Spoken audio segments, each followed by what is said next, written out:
Bon, bah, bonsoir à tous. C'est bon là le micro? Oui. Donc je me présente pour ceux qui ne me connaissent pas, parce que j'en connais quelques-uns quand même dans la salle. Je m'appelle Gouven Rebout, je suis à la base, il y a très longtemps, j'étais plutôt développeur côté front, et puis au cours de ma vie, je me suis retrouvé côté back. Et depuis 2 ans et demi maintenant, je suis développeur au sein de Green Bureau, enfin lead développeur au sein de Green Bureau. Alors, Green Bureau, c'est une start-up sur Paris et qui travaille dans la gestion de relations numériques. Alors, notre premier produit, c'était un site qui s'appelait Green Bureau et qui faisait de la centralisation de factures et de la dématérialisation. Donc, le principe, en fait, c'est vous avez toutes à peu près une dizaine de fournisseurs entre l'eau, les telcos, Canal+, enfin la télévision, les mutuelles, etc., de gens qui vous fournissent des factures tous les mois. Et la plupart, en fait, ils vous fournissent désormais des factures disponibles sur Internet. C'est très bien, sauf qu'il n'y en a pas deux qui va vous donner la même durée de stockage. Ils ont des extraits qui sont tous différents, et évidemment, vous avez logiquement des mots de passe différents, pour ceux qui mettent des mots de passe différents pour chaque site, ce que vous devriez faire. Et donc, c'est assez fastidieux. Donc le principe de Green Bureau, c'est qu'en fait, vous vous inscrivez chez nous, vous nous donnez l'autorisation d'aller chercher les données tous les mois, et tous les mois on les rapatrie pour vous. Donc voilà, et ça c'était donc le premier projet de Green Bureau, je peux faire ça, qui a commencé donc il y a un peu plus de 2 ans et demi maintenant. Donc au tout début c'était un site, alors même pas responsive, hein, vraiment très simple, et donc on s'est dit qu'on allait devoir être présent sur mobile.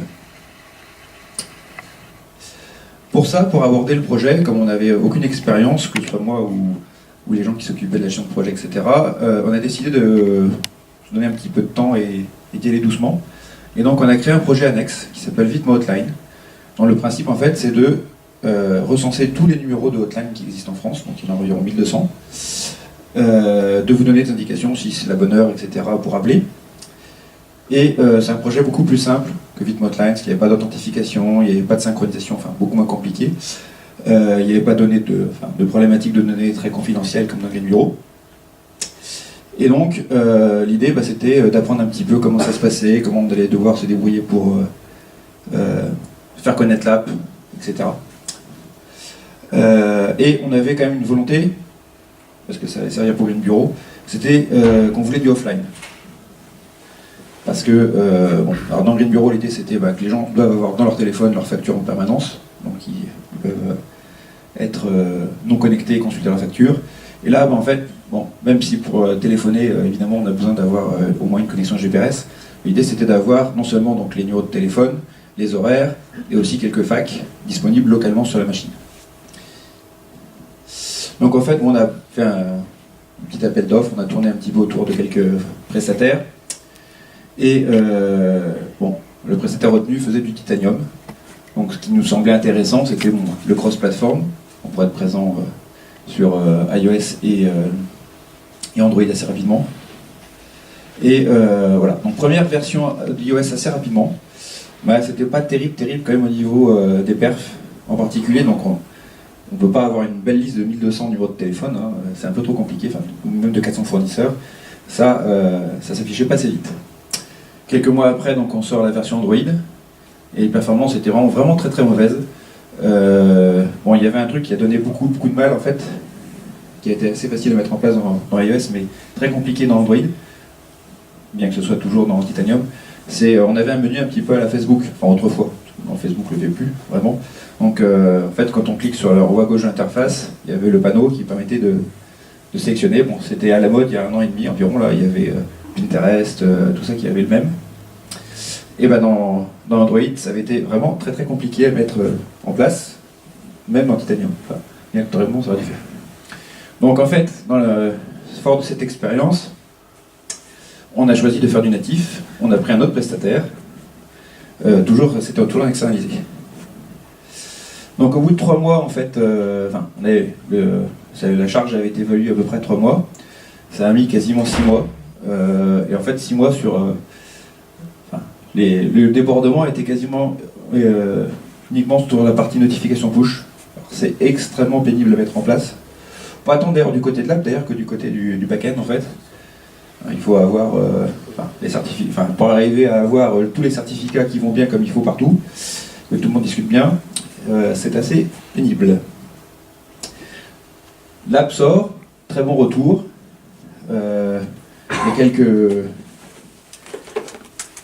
Les taux d'usage, on apparaît rapidement, sont bien meilleurs. Hein. En fait, bon, sur les campagnes qu'on avait pu faire, que ce soit avec de l'AdWords ou avec nos partenaires, en gros, on avait une personne sur 1000 qui s'inscrivait sur le site, qui avait visité l'homepage, et après, les gens mettaient un compte et encore. Sur le mobile, c'était vraiment plusieurs ordres de grandeur meilleurs, et surtout, les gens ajoutaient, ce qui nous a beaucoup surpris à l'époque, facilement 4-5 sites. Donc, à la fois meilleur taux d'inscription, puis après meilleur taux d'usage. Un petit chiffre comme ça, quand on a une campagne iPhone.fr, à l'époque on avait 30 000 users, et en 2 jours on en a fait 12 000. Et ça faisait 9 mois qu'on était ouvert, donc en fait en 2 jours on a fait pratiquement la moitié de ce qu'on avait déjà.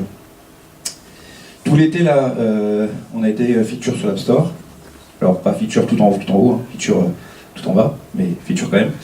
Ce qui faisait effectivement qu'on avait notre lot quotidien de users qui arrivaient. Voilà. Bon, sortie d'iOS 7, on a eu une grosse période à la rentrée un peu compliquée. Parce que le code qui avait été prévu pour être compatible iOS 4 s'avérait du coup, pour le coup, au niveau graphique en particulier, un petit peu compliqué à mettre à jour. Bon, je reviendrai dessus sur les choix. On sort, donc on décide courant l'été dernier de lancer l'app pour Android. On choisit le même prestataire. On dit, en gros, on veut la même pour Android qu'iOS. Ça a été très compliqué parce qu'en fait, l'app était très très dans le look iOS. Elle avait à l'époque toutes les belles textures qu'Apple a virées quelques mois après. Sympa. Il y avait notamment donc, la navigation utilisait beaucoup le bouton Back qui est en haut à gauche. Mais qu'Android, il n'y a jamais le bouton en haut à gauche. Donc c'est un peu bizarre. Là, on a beaucoup de mal à mettre en place les notifs. Alors ça, c'est pas vraiment, c'est surtout qu'il n'y a pas, contrairement à iOS où en fait il y a une app réutilisable dans Django, tout notre backend est en Python et en Django. Donc il y a juste une app à plugger, pouf, voilà, ça, c'est pas très compliqué à mettre en place une fois qu'on a réussi à configurer les certificats. Pour Android, c'est un petit peu la fois. Alors déjà, Google a changé plusieurs fois de mécanisme. Et voilà, donc en fait, les notifications Android, il a fallu qu'on écrive nous-mêmes le propre backend pour les envoyer, même si Google n'est pas très très compliqué là-dessus. En fait, on envoie n'importe quoi et il le transmet. Ça. Par contre, c'est aux développeurs de côté de gérer la réception, contrairement à iOS. Donc, beaucoup moins de taux d'usage. Bon, alors c'est vrai que comme les premières apps n'étaient pas terribles, la première version d'app n'était pas terrible, c'est peut-être un petit peu corrélé. Donc ce qui fait qu'au mois de septembre, en fait, on se dit, pour être plus réactif, pour travailler mieux, comme on voit vraiment qu'il y a beaucoup plus d'usage sur le mobile que sur le site, on se dit qu'il faut qu'on arrive à être beaucoup plus réactif et donc on décide d'internaliser le développement. Alors puisqu'on avait notre petit projet Vidmotline, VMH, donc Vidmotline, on décide de le... Je vais tenter de le... Ouais, faut savoir lui parler. Donc on décide de réécrire notre pet project, là, Vidmotline.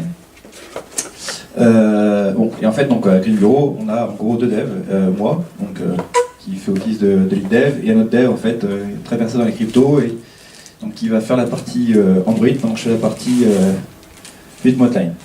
Donc, voilà, 0 expérience mobile, lui il avait déjà fait dans son école du Java, moi j'avais jamais fait d'Objective-C. Donc je vais laisser un petit peu de côté l'aspect Android pour l'instant. Donc en fait, début octobre, je commence le développement. Donc j'ai jamais fait d'Objective-C, donc ça commence par apprendre l'Objective-C. Alors je ne sais pas s'il y en a qui ont déjà tenté un petit peu. C'est un langage qui, quand on aime le Python, donc qui est connu pour sa superbe interface épurée, avec très peu de caractères ZARB et vraiment très très joli dans sa syntaxe. L'Objective-C, dans un premier temps, ça semble assez horrible en fait. des crochets partout, des noms à rallonge, bref. Ça j'ai dit, bon, on s'y fait. Juste 2-3 trucs, parce qu'en fait, sur Twitter, au fur et à mesure que je racontais ma vie de newbie, Objectif-C, donc il y a des gens qui m'ont demandé, donc en fait, les 2 ou 3 premiers trucs sur lesquels je suis passé, donc il y a les cours de Paul Egarty, donc qui est prof à Stanford, et qui les met sur l'iTunes Store, dans iTunes U. Donc c'est pas mal, ils sont très très bien faits, très pédagogiques. Le principal problème, en fait, ce qu'il y a, c'est que c'est de la vidéo. Donc en fait, il fait des cours d'1 heure. Même s'il n'y a que 10 minutes qui vous intéressent, vous ne pouvez pas sauter, vous êtes obligé de le suivre son cours in extenso. Évidemment, on ne sait pas quand il va. On ne peut pas balayer en disant ça je sais faire, hop, hop, je vais au suivant. On est obligé vraiment de le suivre étape par étape. Donc Stack Overflow, donc vraiment la référence quasiment sur tout, mais enfin c'est vrai qu'il y a beaucoup de choses pas mal sur iOS. Une des références aussi, c'est le site de Ray Vanderlich. Donc notamment, il a un très très bon tuto pour arriver à configurer les notifications. Par contre, moi, j'ai jamais vraiment trouvé quoi que ce soit d'intéressant et d'utile dans la doc d'Apple. Elle est extrêmement complète, mais enfin, elle vous détaille par le menu plein de choses, sauf un exemple concret de comment implémenter le bazar. Ce qui est en général, donc en fait, c'est pour ça qu'on va sur Stack Overflow pour avoir la réponse qu'on cherche. Voilà, donc après, le deuxième aspect de travailler sur les apps en natif, donc avec iOS, il n'y a pas trop le choix, il faut se faire des Xcode. Donc moi, j'utilise d'habitude Sublime Text. Donc c'est horrible, il y a des clics partout, il y a des panneaux partout, ça prend une placement, donc moi j'ai utilisé un peu de problème de taille pour travailler, c'est un peu short, surtout quand on veut avoir le storyboard. Bon, il y a des options partout, alors quand vous avez un problème de compilation, il faut aller dans l'espèce de panneau immense, là où il y a 30 millions d'options de compilation. C'est horrible. Donc les notifications vous chantent à calvaire, je me répète. Bon, par contre, le vrai plus, je trouve, à ce niveau-là, c'est le simulateur. Bon, par rapport à Android, déjà, il n'y a pas photo. Enfin, le dev qui fait le développement Android, en fait, il n'a jamais utilisé le simulateur. Bon, enfin, c'est un fou furieux, il développe d'envie, alors. Par contre, quand on est habitué au dev web, on peut avoir plusieurs navigateurs, plusieurs pages, etc. C'est assez pénible, parce qu'en fait, le simulateur, on peut avoir qu'une seule instance, donc en fait, on ne peut pas avoir 2 apps ouverts différents, et on ne peut même pas switcher d'une app à l'autre. Ni même, d'ailleurs, du mode... d'une app à l'autre à l'intérieur du même simulateur. Enfin, quand par exemple on veut lancer l'app du unit test, il faut stopper le simulateur et le relancer. On sans compter qu'il plante, etc. Voilà.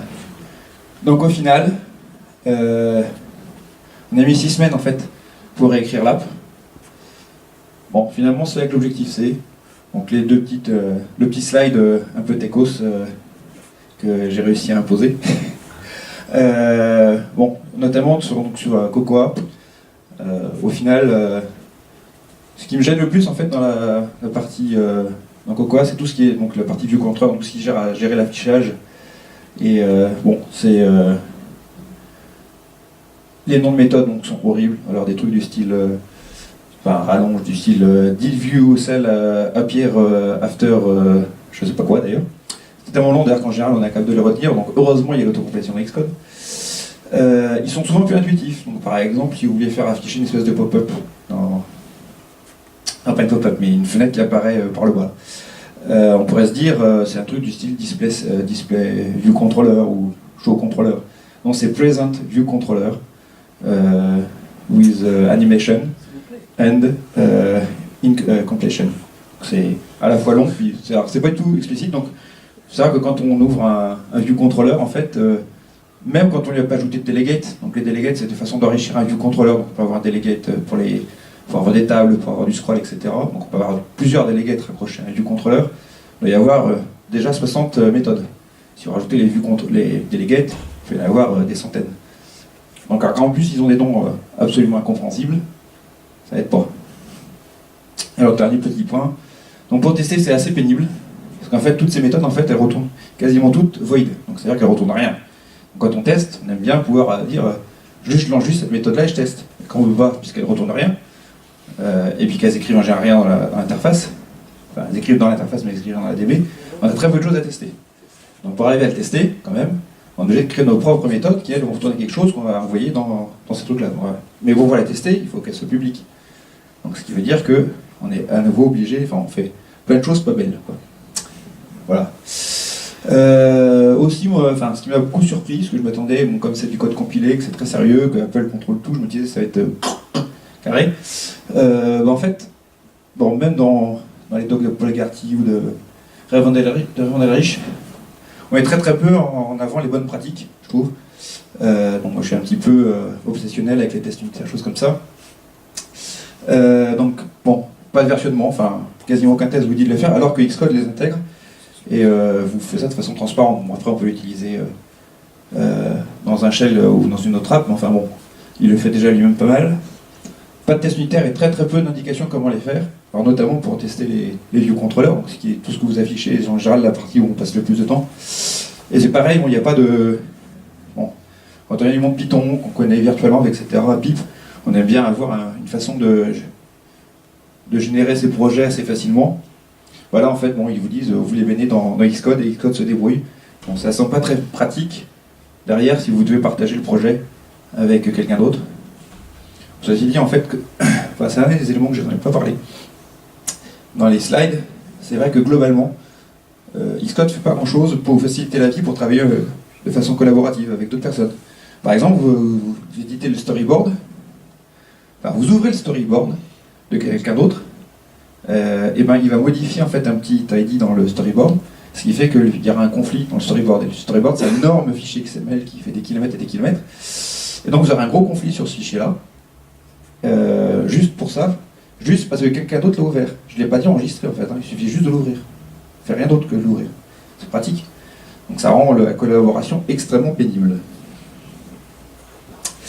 Alors, petite comparaison avec Android, pour finir.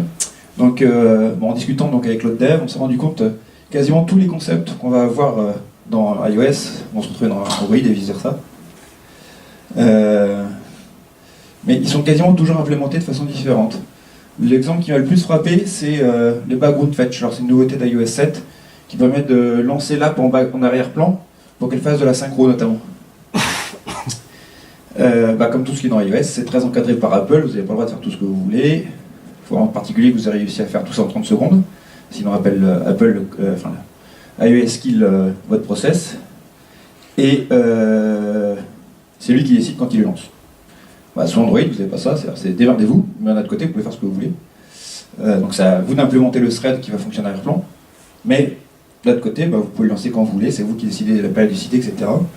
Donc voilà.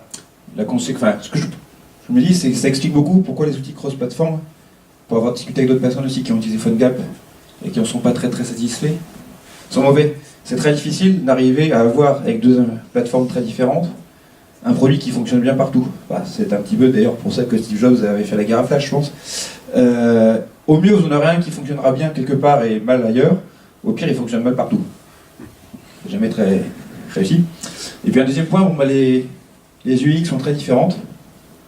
Donc j'ai déjà parlé du petit bouton à gauche. Donc sur Android, vous avez un bouton retour qui est présent par l'OS. Dans iOS, c'est à vous de l'implémenter dans l'app, même si Apple vous le fournit très simplement, par les navigation controllers. Et alors, le deuxième point qui me semble, si vous téléchargez donc, les apps notamment l'app Vitmontline, vous verrez, elles sont très très différentes en look.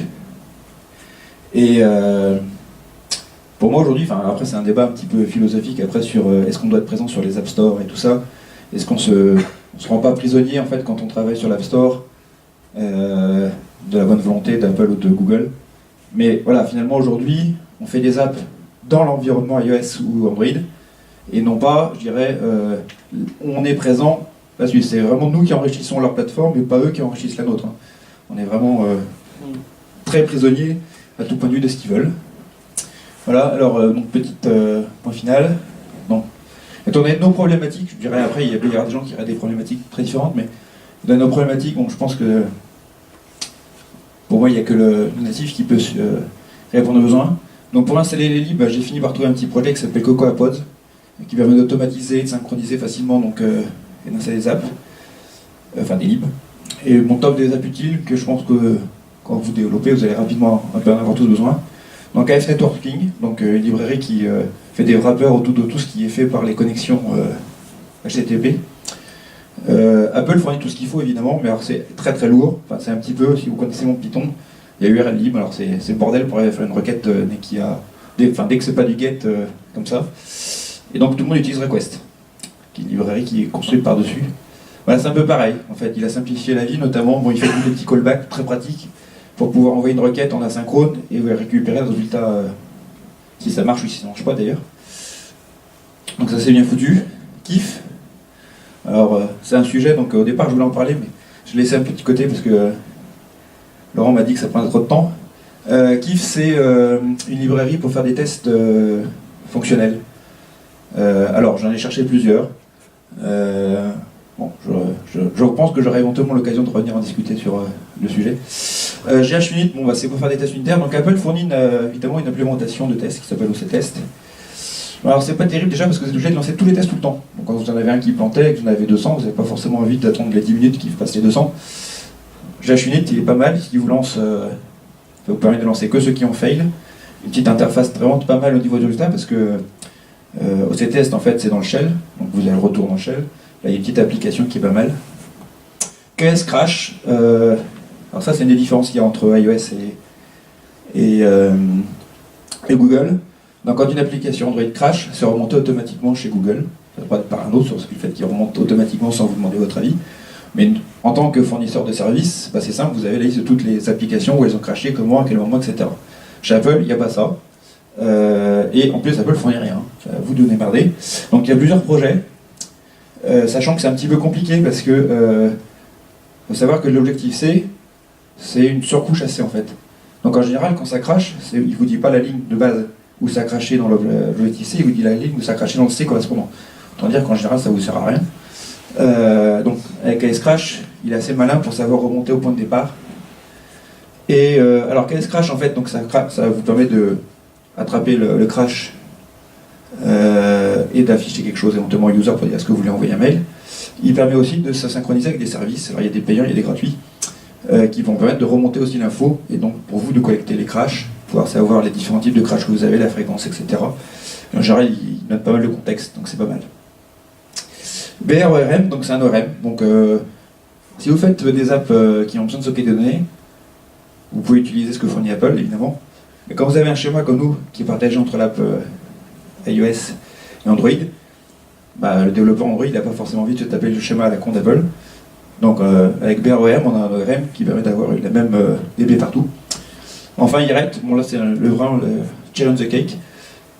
Souvent vous aimez bien dans vos apps avoir un petit truc qui vous dit merci d'aller sur l'App Store me dire si, noter l'app et mettre un joli petit commentaire sympa. Bon, IRET en fait c'est vraiment très très complet, très très bien foutu. Et ça m'a pris 2 minutes à l'installer. Chez Android il a mis 2 heures à le faire, donc j'étais content parce que ça a été vraiment des points dans le Scrum fait vite fait. Les traductions sont même bonnes de départ, donc c'est vraiment très bien. Voilà, donc dernier slide. Donc toujours sur Green Bureau aujourd'hui ou sur Xbox-Line, bien que les parts de marché soient exactement inverses en France, aujourd'hui on a beaucoup plus d'usage sur iOS que sur Android. Deuxième chose, c'est pas parce qu'un prestat est bon sur iOS qu'il vous fera de l'Android, correct. Bon, ça serait pratique parce qu'on se dit, hop, on a réussi un projet, hop, vous allez me faire le copier-coller, mais c'est pas si simple que ça. Se concentrer sur la dernière version, alors c'est peut-être dépend un peu aussi des gens, mais nous on a constaté en fait les gens qui ont, aujourd'hui donc il y a 80% de gens sur iOS 7, mais on a même pas 2% de gens sur iOS 6 qui installent les apps. Et alors je pense qu'une fois qu'il est installé, je suis même pas sûr qu'il l'utilise après, c'est encore un autre sujet. Donc vraiment sous iOS en tout cas, vous embêtez pas. Et alors sous Google c'est un petit peu différent parce qu'il y a la fameuse fragmentation. Mais c'est pareil en fait, parce que les gens qui ont des téléphones, c'est des feature phones, ils n'installent pas d'app. Donc c'est pareil, les gens qui ont acheté des petits téléphones sur Android 2.3, etc. Donc c'est... la conclusion qu'on a ça, c'est vraiment concentrez-vous sur la dernière version, c'est pas grave. Et enfin, un truc qu'on a eu dont les gens chez Apple ne l'ont pas dit vraiment ouvertement, mais en fait, Apple n'aime pas mettre en avant les apps qui n'ont pas été faites nativement. Voilà. Donc ce qui veut dire que si vous faites votre application par exemple avec Titanium ou PhoneGap, ça sera sans doute très très difficile. Il faudrait vraiment que l'app soit extraordinaire par ailleurs pour qu'il la feature. Parce qu'en fait, ce qu'ils aiment bien featurer, c'est les trucs qui suivent à fond les guidelines. Et voilà, donc en fait, ça sera plus facile. Et vraiment, effectivement, être sur l'App Store, feature sur l'App Store, évidemment, c'est un levier d'installation qui est quand même sans commune mesure. Voilà, je vous remercie.